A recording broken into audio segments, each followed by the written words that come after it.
Howdy doody, folks. Welcome back to Joygasm, a video game and movie podcast. I'm Russ, he's Steve, and April Fools, we're not going to talk about Elden Ring this week. Instead, we're going to be reviewing Morbius. So, yeah, in full disclosure, I really did think that we were going to be reviewing Elden Ring. However, mi hermano reminded me that Morbius was impending on its release over this past week, so we had to do a little shuffling. So, we're going to be reviewing Morbius this week before going next week into Sonic 2, and then we will be discussing Elden Ring. So a little bit of the old switcheroo on the schedule. Plenty of time to play Elden Ring. Absolutely. Perhaps we can make our way a little bit farther collectively. Before we go any further, though, make sure you take a bite out of that subscribe button. Maybe scratch that notification bell. That way you will not miss a single solitary episode of Joygasm that drops once a week, every week. And before we actually get into said review, it goes without saying that this should be your spoiler alert. That we'll be going into all kinds of spoiler territory. So if you haven't seen the film, you may want to hold off. Otherwise, allow us to resume. Steve. Yeah. Morbius. Not to be confused with Morpheus. Morpheus. You took the word right out of my mouth. You stole it from me. I know. See how it is there, Steve. So Morbius. This was a trailer that I was particularly excited about. I think you had a vested interest in it as well. Indeed. Jared Leto was making the jump from the DC universe over to the Marvel universe. And this is a bit of a twice removed, if you will, because it wasn't actually the MCU that made the film. It was Sony. Yes. Sony is expanding a bit of its Spider-Man universe, and we saw it with Venom, which has been a very successful venture. Indeed. And you can see they're continuing kind of more of this anti-hero, maybe villain-ish type of trend. And so now we have Morbius. So, right. What did you think of Morbius, Steve? Well, I was disappointed. Puncture marks. Finger puncture marks. Long fingernail puncture mark. Yeah, exactly. Gosh, I gotta put a Band-Aid on that. It's so slightly irritating. Gosh. It itches and it hurts. Yeah. So I don't know. I was a bit disappointed. I didn't think it was terrible necessarily, but I think they could have done a lot better. Seemed like the movie pacing was fast, yet it was kind of boring. Yes. It seemed like the music was kind of ripped from Batman Begins a little bit. At least I heard some notes. I don't know. That's what I was thinking of throughout when I heard the score. And I feel like Jared Leto kind of took on the wrong job. I feel like the wrong job. Yeah, I don't think he was like the wrong fit. It just seemed like if I'm Jared Leto and I know that people don't really I'm not everyone's favorite Joker, and so I'm taking on another villain role or anti-hero role. I think I'm going to read the script. I'm going to read the screenplay. I'm going to figure out if this is a good role or not. And I kind of think, maybe they paid him really well, but I kind of think the script wasn't very good. And I thought he did it the best he could with this script, but I just didn't really think it was written all that well. So it's not necessarily a bad reflection on Jared Leto so much as it's just a poorly written script. Is that what you're saying? Yeah, exactly. I don't think, I enjoyed Jared Leto's acting. I'm thinking did he get the short end of the stick yet again? Because I like stuff that he's in, but I didn't care for him personally as the Joker. And I feel like this wasn't written very well. And I thought he just did the best he could with what he had. But then I also got to think, okay, if someone's putting this on the big screen, why? I don't know. I just don't see how they could have, like all the big wigs at the table could have read the script and gone, this is it. This is the next big blockbuster right here. This is going to be fantastic. Mm-hmm. Let's go forward with it. I just don't see it. Mm-hmm. I really don't. I can't really say I was invested in the characters all that much. I don't know. Yeah. I thought the CG was fine. Nothing really spectacular. I don't know. There was no real like highlights in the movie for me. And then the end just kind of let me down. I don't know. I like the trailer. They did a good job on the trailer. But the movie, I can't say that much about it. It's yeah. I see. You feel similar? I would say, to a certain extent, yes. I do feel the same way. I do think it's a matter of the script. I think that you touched on the right thing, which is the script itself. It's hard to actually kind of put into words, really. But I mean, I think that there wasn't enough thoughtfulness put into how to be able to flesh these characters out. Because I like Jared Leto. I actually think that he fit this particular role really well, judging from the trailers. Like, I mean, I was completely on board with what they offered during the whole, like, you know, teaser period of time. And when the film was dropped, again, I really bought into him being this character of Michael.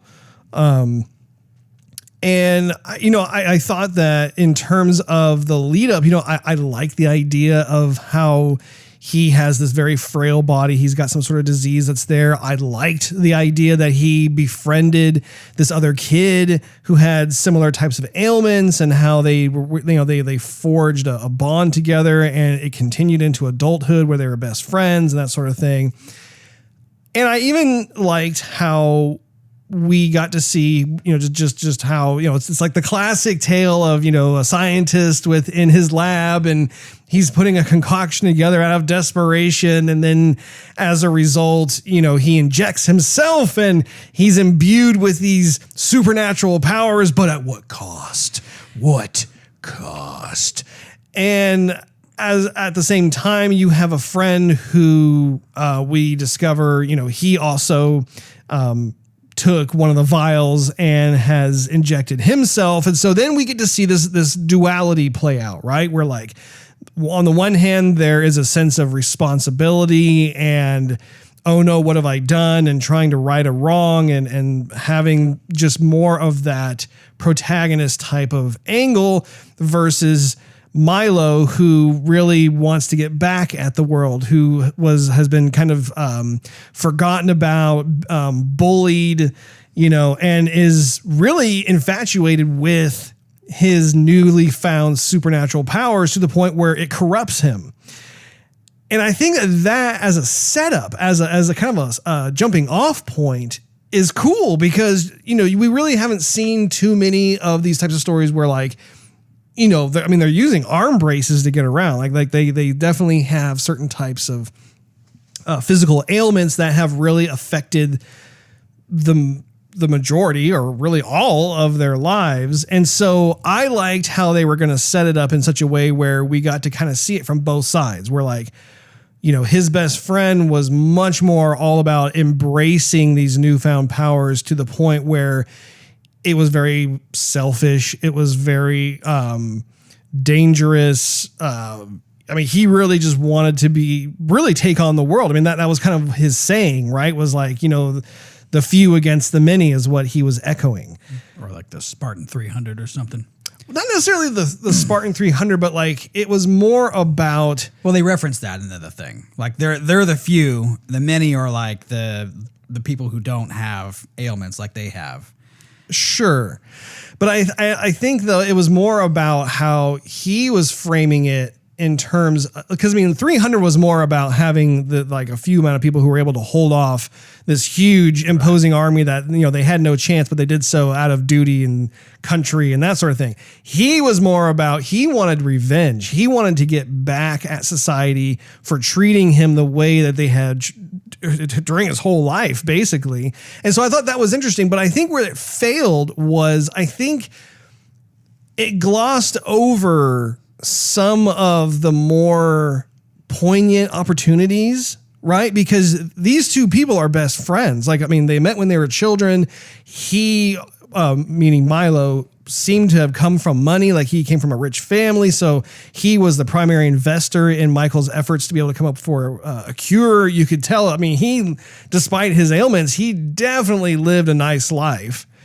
But I think one of the problems was they wanted to get too quickly into like the fisticuffs, right? Like they wanted to start fighting, that sort of thing, where I found it hard to believe as a viewer that these best friends would be so quick to throw away their bond, their friendship, that sort of thing. I wanted to see more of a philosophical wrestling, if you will, where like, you know, they put just a little teensy bit of that at the beginning where they're talking, and then all of a sudden it just goes into, you know, fighting him and everything else. And I think that's where they kind of missed the mark, because on the one hand, you have these amazing supernatural powers, but at the same time, you know, what is the sacrifice? What are you giving up? And especially when we got to look at Michael's best friend, he wasn't a bad person. It wasn't like he was an evil kid from the beginning who was like taking a magnifying glass and roasting ants as a little kid. You know, like there was nothing to even like really indicate that this kid was a bad seed by any stretch. But then as soon as he gets these powers, then suddenly it's like, all, you know, he's 110% into this mode of like murdering people and everything else. And it's like, well, I don't know if I think that would have been. I'm totally like stuttering. I do think that would have become an eventuality of his character, where something would have caused, like whatever that was giving him pause would have snapped. And then he would have completely embraced who he is and really got off on just this power that he had, that sort of thing. And unfortunately, we never really saw that. In fact, there was another opportunity in the movie when his best friend, when Milo has gotten his powers and that sort of thing.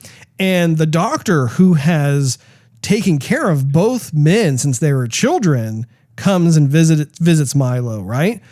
Again, the behavior of Milo didn't fit, right, based on what we know. Like, I'm sorry, but like, regardless of whether or not he comes into these types of new primal-esque powers and that sort of thing, it's not like he has been reduced intellectually, right, to just being a beast. It's not like, you know, like the classic werewolf, for example. If a man turns into a werewolf, he kind of temporarily, you know, kind of turns into more of a primal type of beast, even like from an intelligence standpoint. That wasn't the case here. And again, he was so quick to just like, you know, kill off this guy. But again, I actually started thinking about, what's that, Russ? Dexter, right? Okay. I started thinking about the TV show Dexter because you have a serial killer who is, you know, he's always kind of fighting against his desires to want to go and hunt people down, that sort of thing. Dark Passenger? What? Dark Passenger? Dark Passenger, Russ. I've never heard that. They've referenced it plenty of times in the show, Russ. Oh, well. I will not question in that case. But what I'm getting at is one of the most strongest aspects of the show is the relationship he has with his dad. Mm-hmm. And I think that's what's really fascinating about it, was that you saw how his father recognized in him that he was in fact a dark seed, even when, as a kid, right?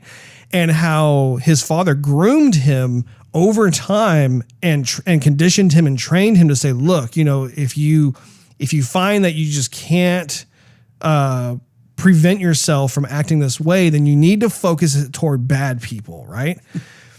And I don't necessarily want him to see a carbon copy of that within Morbius, but I do think that one of the missed opportunities in this movie was, how cool would it have been if that older gentleman who took care of both boys was able to act as like kind of like the Dexter father, where like he didn't die, he didn't get killed, but he acted as a conscience for both men, and how like, you know, regardless of like which perspective Michael took versus Milo took, that's kind of the really cool thing about it, is that they could both come to him separately or together or whatever. I mean, whatever the circumstances may be, but that there should have been a respect for the man, simply because while the world turned its back on those boys, he did not. And I don't care like what kind of supernatural powers you have or what kind of angst you have against the world. You don't off those types of people like that, especially not that quickly. What are your thoughts? Yeah, I mean, you hit a few things there where I have to go back to the pacing, because like in the beginning, we see, I'll get to this in a second, but in the beginning he gets dropped off in like, was it Argentina or somewhere, or was it Costa Rica? Costa Rica. And so he's trapping the bats. But I kind of had to assume he was trapping him, and nothing really showed that he was trapping him. And then we fast forward into the past. Indeed. 25 years. And then he's a kid and just happens to just like get lucky with Milo's machine, like his IV machine or whatever that was. Right. And so then all of a sudden he's a superstar and has all his intelligence. Like, could we have seen more with that? And then so after Morbius leaves and it's just Milo gets bullied once. That's all we can know really, is that he was bullied one time in his life, not additional times, not like the world was against him, not like there were crowds, people going, you're a weakling, what's going on with you? Sure. Nothing like that. And all of a sudden, so we go to, I've been bullied before. I mean, who hasn't? Right. Except for the bullies. Who's bullying the bullies, Ross? Anyway. Everybody gets their comeuppance. Yeah. Anyway, so that's all we really see. And so now he wants to go murder a bunch of innocent people, including nurses and doctors who have absolutely nothing to do with his condition, who have never insulted him, never mocked him at all. He just wants to get revenge on the world just because of a few 13-year-old boys who, they kind of beat him up a little bit. Mm-hmm. So I couldn't get behind that. And they introduced, the actor, he played a big part on Mad Men. He knows he's a good actor. I actually really enjoyed him being in the film, and I thought that he fit the character of Milo terrifically. I was definitely on board. And so I agree with the fact that, you don't just off like poignant characters like that who have a lot of importance in the movie. Somebody's evil, but someone who played such a significant part in pretty much your entire life. Yeah. You don't just go, oh, we have a disagreement, now you die. Yeah. Come on. And you were saying it's kind of the classic story of, but in my opinion, it's more of like the generic story of the scientist takes something and injects himself, and it turns out bad, and he's got kind of a good side and a bad side. But even then, I kind of started thinking of Blade myself, where it's Blade. Of course, he doesn't inject himself with anything, but he's trying to survive on fake blood, so he doesn't have to kill anybody and drink their blood and survive on human blood. And then that has an altered effect or a less of effect, and he has to go for something else. There is a commonality between the two characters for sure in that regard. Yeah, and we're even in the Blade stories, if he gets a taste of human blood, then all of a sudden he's like totally roided up and, roided up.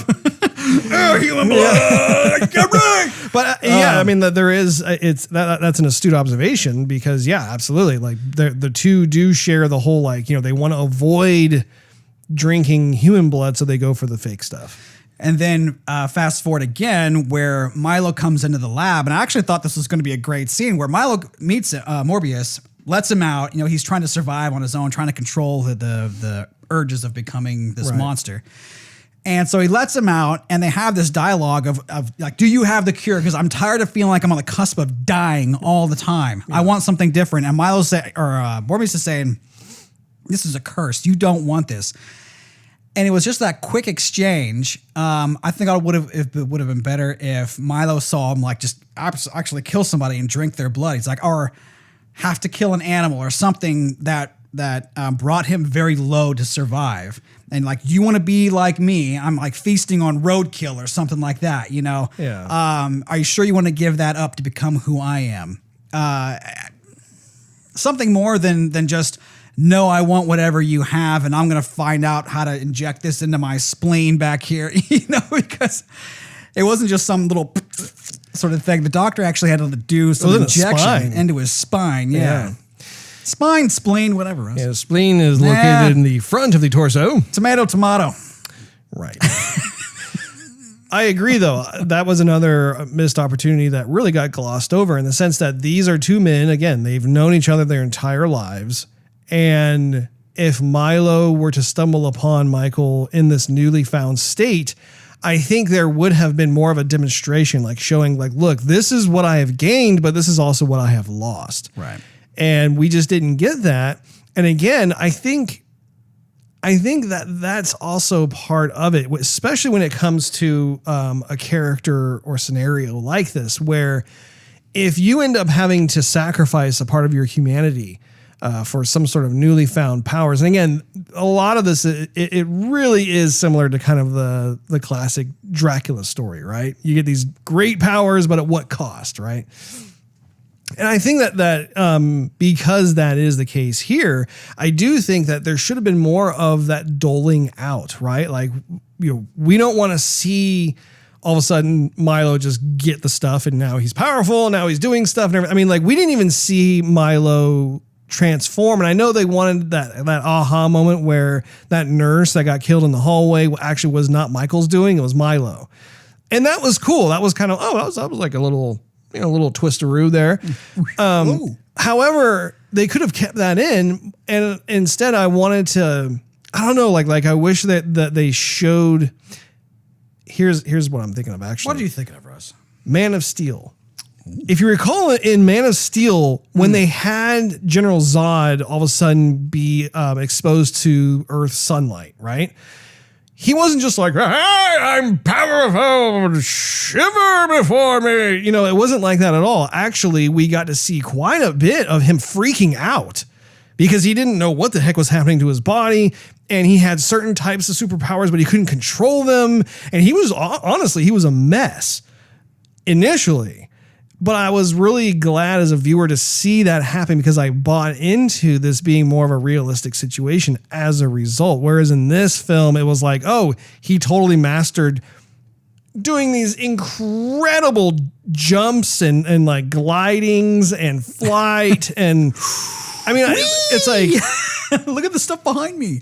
I'm leaving trails of whatever I'm wearing. Well, and I think that's where it starts to lose me, honestly, is like, there's no sense of danger even from the antagonist. Yeah. There has gotten to be something where we see how he's still in the process of mastering his abilities and discovering his abilities.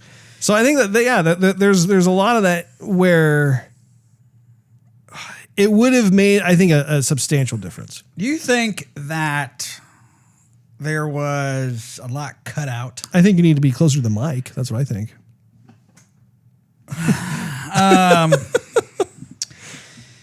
You think there was a lot cut out? Like, do you think it was supposed to be rated R and they tried to make it PG-13 and they cut a bunch of stuff out and that's why it doesn't make a whole lot of sense? Oh, possibly. I mean, for a film like this, it's possible. That's something that I'm sure you could probably look up, Steve. Take a look. That's what I'll take the next 30 minutes to do. Just look it up. Google it. You should. You should. Yeah. What'd you think of the CG, Russ? It was interesting. Certain aspects about it I liked. Other aspects I didn't care for as much. I really loved how their faces looked. I thought that was some of the best CG faces I've seen in quite some time. I really love the style, the art direction of like how they looked, and not only that, but like the articulation of how they spoke. Like everything just moved really, really cool. I loved how it wasn't just for like the jump out scares where, like actually they had moments where they were speaking to each other with their altered look. And I thought that was really cool. I thought their hands looked really gnarly and cool and just, threatening looking. However, I was not a fan of the sonar. I felt like kind of like the sonar. It was like this weird tendrily. I don't know. I felt like they should have gone back to the drawing board on that aspect of it. I loved how he was able to fly. Like I loved how he was like starting to like again, discovering your powers, right? Michael at one point is in the subway. He's wanting to get away from Milo, and all of a sudden he does this really cool like gliding flight thing that I thought was really cool. But at the same time, it's like the sonar effects just were so messy looking that at times it was hard to know what was going on. Well, plus like Milo didn't really know what to expect when he took this shot, serum, whatever it was. And so he just kind of figured everything out on his own, rather as Michael was researching all of this and kind of figured out I'm turning into a vampire bat, and so he's like, oh, sonar, bats have sonar. Oh, I can kind of glide. Bats can glide. Oh, I like blood. Vampire bats like blood, sort of thing. And so then like he had some abilities that Milo didn't have. But Milo was a bit like superior than he was for some reason, maybe just because he was just drinking more human blood. I don't know. But he was like, all of a sudden he knew everything about his new ability in less time rather than Michael did with all the research that he had been doing. Yeah, and see that's part of the issue that I was describing earlier, which is just that we didn't see a progress. We didn't see a progression of Milo discovering and having to master certain things. Instead, he just comes across as like this kind of a brat, really, like kind of a yuppie brat. And again, it was difficult for me to buy into like with him just wanting to like fight Michael. I'm like, why on earth would you want to, like, that doesn't make sense based off of their history together. Right. Another thing too is like there is this weird thing with their relationship where Milo wanted Michael to like be on his side philosophically, right? And he wanted the two of them to go on and take on the world kind of thing. But then when Michael refused, then it was like his go-to was like, well, I'm just going to fight you and try and kill you or whatever. But it was weird because he was throughout the movie, he was still trying to convince Michael, but at the same time he was trying to kill Michael. It was like this weird thing where like, wait, are you trying to get him on your side or not? Or are you just playing with him? Because I don't think he was playing with it. Because he was very upset throughout the whole movie about how Michael would not agree to like his view of how they should use their newly found powers. I mean, we saw that even when the doctor came to visit Milo at his house, he was still butthurt that like Michael wouldn't see his way. But at the same time, it's like, well, then why every time you meet him, you're trying to kill him? Or I don't think he's trying to get a rise out of him so much as those are some fatal blows. Yeah. Again, I think it goes back to scripting because it doesn't make much sense where he goes like, I'm going to beat my opinion in you or beat your opinion out. That's how we're going to come to an agreement. But make you submit. Yeah. Which will say yes. There is credence to that to a certain extent, but I didn't think that it was executed properly. And then I guess going back to the story jumping around, that scene when the doctor did come to Milo's place to talk, they're having this exchange about, oh, he was always your favorite. You always treated him a lot better than me. I'm like, when was that? The only really exchange that we saw was when he told Michael to be nice when Milo arrived. Right. Yeah. And then later on he goes, oh, you fixed something with a pen. Good for you. I'm going to pay for, or I'll figure out how to get a tuition paid for on you to go to some special school. And that was it. And so the doctor literally stays with Milo. His entire life, devotes his life to taking care of him. He's like, no, you like the other one better. He did? How do you fathom that? I do really like that scene. If I had to pick like one of my favorite scenes from the movie, it was in fact that scene. Oh, yeah. But I agree. Again, it's all about execution. Like I loved the concept of like how, Milo is speaking with this doctor who is taking care of him his whole life.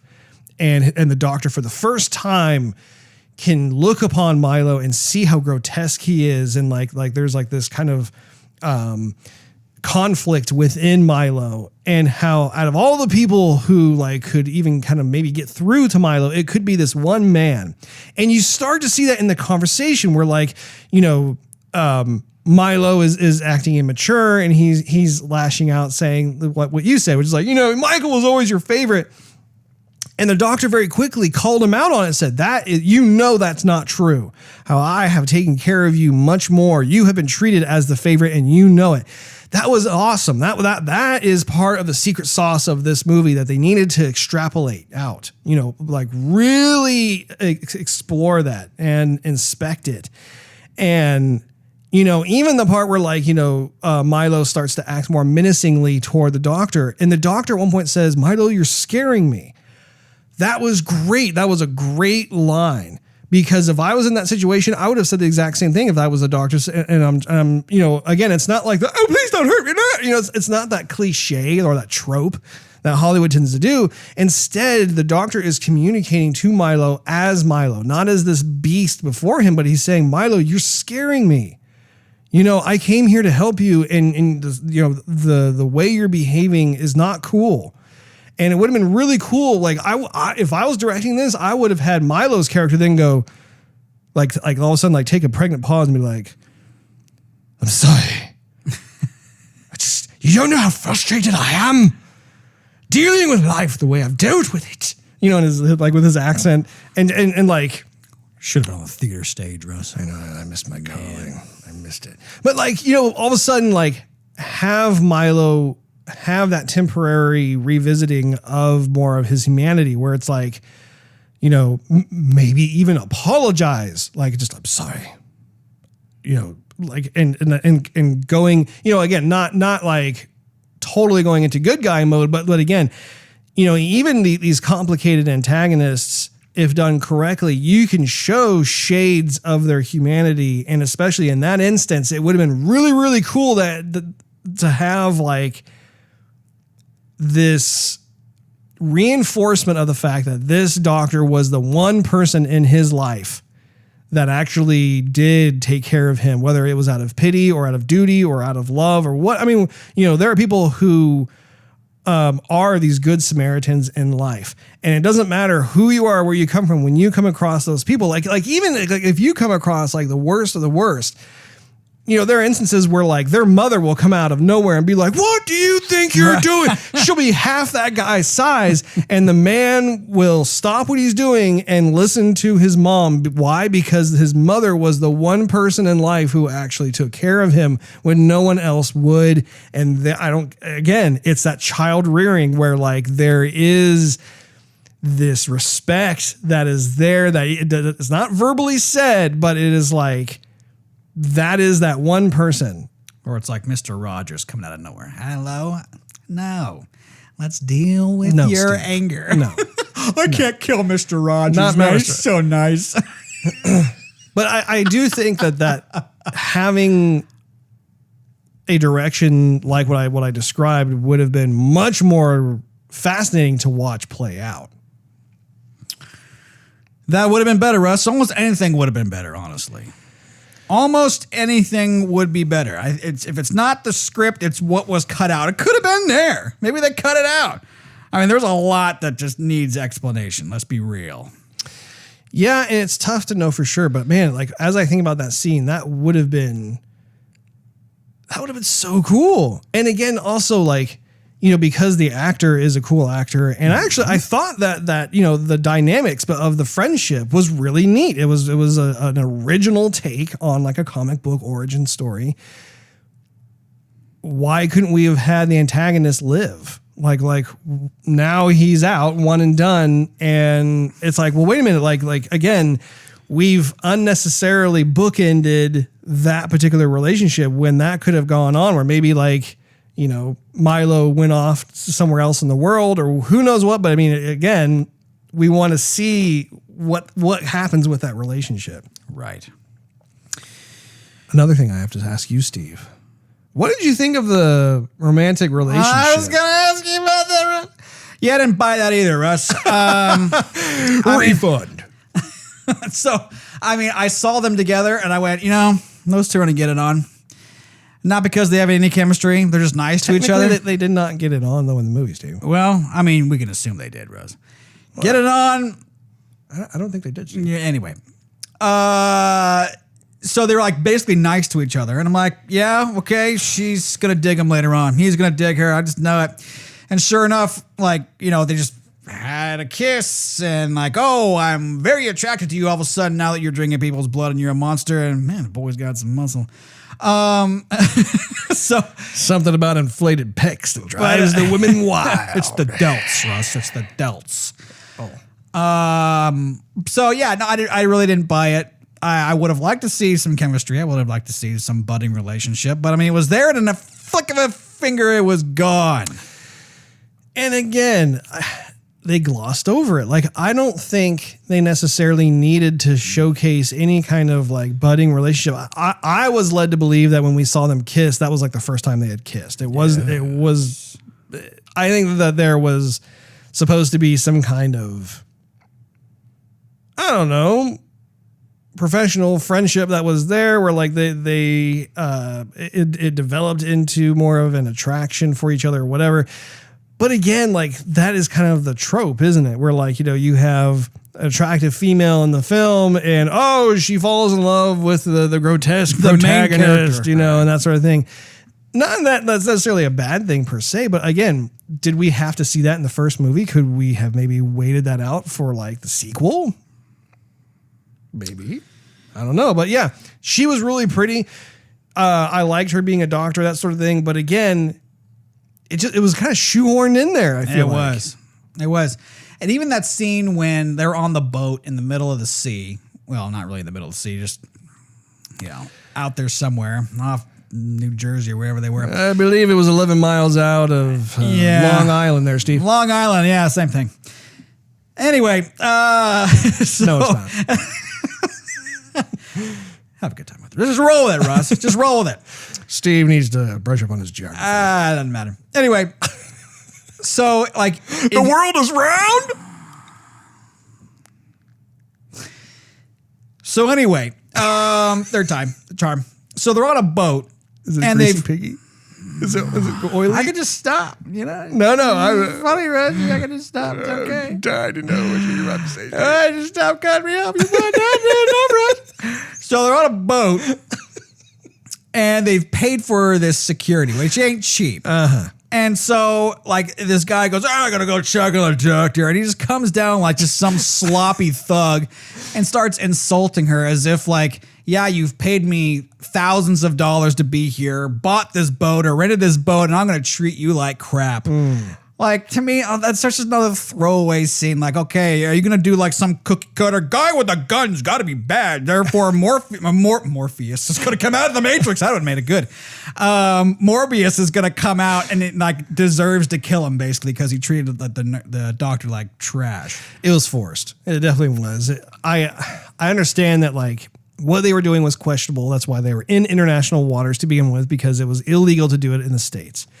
So he was supposed to be part of like, the shady characters that, agreed to it. So they're not always necessarily on the up and up. Right. But again, yeah, I mean, it was so contrived with like they're going to like, hurt the woman, which is going to set off Michael in this newfound state. And he's going to take everybody. I mean, you could just see how this stuff goes out and you're just like, see the whole thing play out. Here we go. Like A, B, C, D, there it is. I do want to comment on the difference between this film versus Venom. Oh. Because Venom was a movie that was very successful in showing an anti-hero, showing a villain, and making it entertaining to watch Eddie, right? Mm-hmm. But I think there were some key differences that made Venom more of a success than this, which is, first of all, you have the whole like other like symbiote being that is talking to Eddie. That is incredibly entertaining because they are really having fun with the comedy, the sense of humor side of things. And then also too, there is kind of the conflict of, what Venom wants to do versus what Eddie wants to do. And like they have a falling out or whatever, those kind of things are really interesting. And this one, it tends to be a bit more of that brooding, moody, I'm a vampire, kind of thing. And his voice is kind of just monotone and quiet throughout the whole. Well, again, I don't necessarily have a problem with that, but again, where's like something else has to compensate To entertain. Yeah, Exactly. I mean, because you want some flavor in the movie. You just want to just sit there and just have like just stuff play out. You want to be entertained. That's why you paid your money to go see the movie. Right. What did you think of the post-credit scene, Russ? So you could tell that Sony is trying to capitalize on what the MCU has done in terms of their storyline. They're wanting to keep intact, or not necessarily intact, but they want to be in sync with what Marvel's doing with all of their characters and their properties. And that's a very wise decision. That's a very good thing. I did like the idea that we got to see Michael Keaton again. I love me some Michael Keaton. Michael Keaton is just, he's like a fine wine. And I also like the idea that they did, in fact, showcase the Vulture once more, because due to the Spider-Man movie that came out, that was kind of one of the very few villains that we actually did not see in the film was the Vulture. So it was cool to show us all, hey, we didn't forget about Vulture. In fact, he's very much alive and well, and now, he's seeking an alliance with Morbius. I was going to say Morpheus, and I didn't. I said Morbius. Anyway, I thought it was cool. I like the idea that they are taking steps and effort to make sure that both the Sony camp and the Marvel camp are in sync with each other with regards to this larger idea of a world or universe or a multi-universe, perhaps. So I think that's cool, but I do think that we are seeing a difference between how Sony tells a Marvel story and how Marvel tells a Marvel story. Do you think that it's going to be a different Spider-Man than the Tom Holland Spider-Man who's going to have to deal with the Vulture and Morbius? That's a good question. Because if you think about it, the Vulture was fighting against the Tom Holland Spider-Man, but then the Doctor Strange dealio happened with the breaking open the sky and the dimensions flying around. And so villains were popping in, heroes were popping in, things are popping out. So he didn't just jump from California to wherever. No one knew who he is. And it's like, even if I fly somewhere, I still have a social security number, I still have a name. People can find out where I'm from if they really wanted to. All the authorities can find out where I am. But no one has a clue who he is, and that's why they let him free. So that makes me think that it's going to be not the Tom Holland Spider-Man, but maybe the Andrew Garfield Spider-Man. I think you may be onto something, because what is interesting to me is how Sony is also playing with the multiverse. How okay, so we saw the MCU handle the Spider-Man film. MCU is the one who actually, Sony basically sat back and went yeah, pay us what we're owed and go ahead and have fun. So then Marvel constructed this whole thing, and then Sony ran with that and said, okay, yeah, let's show the multiverse splitting and that sort of thing. Have the Vulture come back in. I think it works out, and I think it's a possibility. So why do you think Morbius wants to get back at Spider-Man? He's never even met Spider-Man. I think that is one of the questions that I don't have an answer to, Steve. See, I don't know a whole lot about the Spider-Man comic. From what I've gathered, he's part of the Sinister Six, or he is a bad guy. I don't know if in the comics if he's actually an anti-hero or not. Maybe he is, maybe he's not. But throughout the movie that we just watched, he's more good guy than bad guy. He's killing the guy who's killing innocent people and has spent his life devoted to helping many others who are who have a disease or in the military who need, plasma, that sort of thing. So he's very much a good guy. And then all of a sudden at the end of the movie, he's like, hey, we should just take out Spider-Man. What do you think? You're like, oh, yeah, that sounds like a good idea. Well, he didn't say good idea. He said, I'm intrigued, I think. Right. He said he's intrigued. Fine. Yeah. I'm not quoting him exactly. I'm paraphrasing. That's not paraphrasing. It's totally different. So either way, I'm going to go out in the middle of nowhere, meet a random guy who is a villain, and we're going to talk about killing somebody. One person has no idea who that is. Do you know offhand if the Vulture and Morbius are both part of the Sinister Six? I believe they are. Yeah. Okay. Well, then that would make sense why they would have that scene, because they're probably going to start to build that up. I think they have a lot of groundwork to do, because if Michael is just going to flip a switch and become a bad guy and just start killing good guys or people who are trying to defend the innocent, I mean, they have some other groundwork to do to completely reverse what they've just showed us, I think. And I think it's hard for us because we simply don't read the Morbius comic book. You know, we therefore we have no idea like what the origin story is of this character. You know, this is the first exposure we've had to the character. So I'm more open-minded in that regard just because of that. Part annoyed me. Steve, final thoughts and rating, if you will, please. Russ, I think I'm going to give this one a 2.5. I didn't think it was terrible. I just thought that the script was bad. I thought it could have been written better. I thought it could have been edited better. I think they could have spent more time developing these characters instead of some of the CG, which to me, some scenes look good. Some scenes just look too played with. Mm-hmm. I really didn't care about a lot of the characters, honestly. By the end of the movie, I mean, I wasn't like I didn't give a 50, but I mean, I found myself yawning, and this is supposed to be like a popcorn action, comic book flick. Sure. So, I was yawning a lot by the end of it. And I'm looking over at you, and you're just like,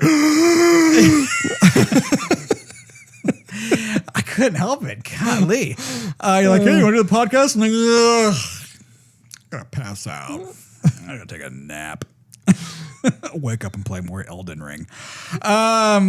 So yeah, no, I couldn't really get behind this one as much as I really wanted to. I loved the preview. Mm-hmm. I was intrigued. I definitely was. I wanted to see it succeed. I wanted it to do well in the movie theater. I wanted to have a good time. And I just kind of went, nah. I could have watched this one streaming at home and probably even gave it a better rating, but I wasn't too thrilled with it. Steve, I'm inclined to agree with you. I too actually give it 2.5 stars. Nice. We are in agreement in that area. Mano. And I agree. I think that the culprit in this case is the script. I think it was a bad script, and it's unfortunate because the cast was actually really well picked. I liked everybody who were in their roles. I enjoyed the idea of being introduced to another Marvel character who I have never read about at all. And so I always look forward to finding out what they're about and what their motives are and that sort of thing. And I still am interested in Morbius. I think Morbius is a cool character. I hope that if they make a sequel that they will actually do some of the things that we have talked about during the course of this program, because I think that they would greatly benefit. I could totally see a success story come out of it if they were to heed some of the things that we have addressed, because I find Morbius in particular, I find Jared Leto an interesting casting choice for the role of Morbius. I think there's something there. There's a lot there that has not been tapped into yet. So we'll just have to wait and see how the cookie crumbles on that. But I do think overall, though, I think you pretty much said it all, Steve. Thanks, Russ. And thank you for watching. What did you think of the movie? Did you agree? Did you disagree? Were there highlights of the movie you thought stood out to you? Let us know in the comments. We are dying to know. That wraps up this episode of Joygasm. Thank you so much for hanging out with us. If you enjoyed this episode, we invite you to check out patreon.com/Joygasm, where you can enjoy exclusive perks and early access to the show. Not to mention, it continues financially helping us doing Joygasm. Also, why don't you take a little slash at that subscribe button, tackle that notification bell. That way you will not miss a single episode of Joygasm. It drops once a week every week. And while you're at it, do a search for @Joygasm TV on your favorite social media platform of choice. We're on just about all of them. And while you're at it, do a search for Joygasm TV on Twitch to see us stream our gaming adventures live every Wednesday night. 9:30 p.m. Central Time. We will look forward to hanging out with all of you next week when we review the Sonic the Hedgehog 2 movie. We'll see you then.